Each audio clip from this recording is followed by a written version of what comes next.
Nous commencerons cette vidéo en parlant d'une décision importante que Barcelone vient de prendre concernant l'avenir d'un de ses joueurs, et cela divise de nombreuses opinions en ce moment où beaucoup soutiennent la décision de Barcelone, tandis que d'autres sont contre et pensent que le club devrait ne faire pas ça.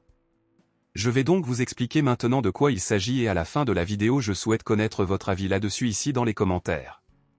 Eh bien, le gardien Iñaki Peña a plu à beaucoup sur le terrain, et selon les informations publiées aujourd'hui, la direction et l'équipe technique du club sont convaincus qu'il mérite un renouvellement de contrat sur la base de ses performances jusqu'à présent.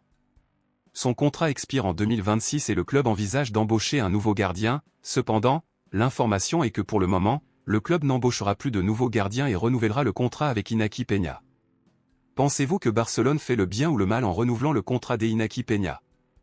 Préféreriez-vous que le club recrute un nouveau gardien? Laissez votre avis ici dans les commentaires.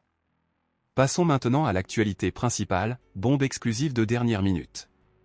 Comme nous le savons déjà, Neymar est actuellement dans la dernière ligne droite de son contrat avec Al Hilal, et en janvier, le joueur pourra signer un pré-contrat gratuit avec n'importe quel autre club. Sachant cela, des informations circulent actuellement selon lesquelles Laporta serait en négociation secrète avec Neymar, où tous deux analysent la possibilité que le joueur joue pour Barcelone pendant au moins une saison avant de retourner au Brésil.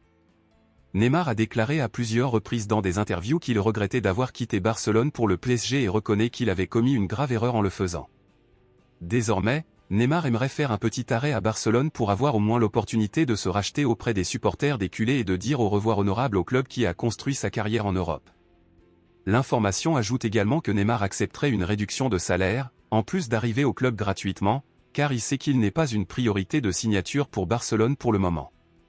Neymar a déjà 32 ans, et même s'il lui reste encore quelques années dans le football, beaucoup pensent que cela ne vaut plus la peine de le signer, principalement en raison de sa longue histoire de blessures ces dernières années. Alors, étant donné cela, selon vous, cela vaut-il encore la peine de recruter Neymar à ce stade de sa carrière? Pensez-vous qu'il peut encore être utile sur le terrain? Dites-moi ici et je lirai votre commentaire, je vous verrai dans la prochaine vidéo.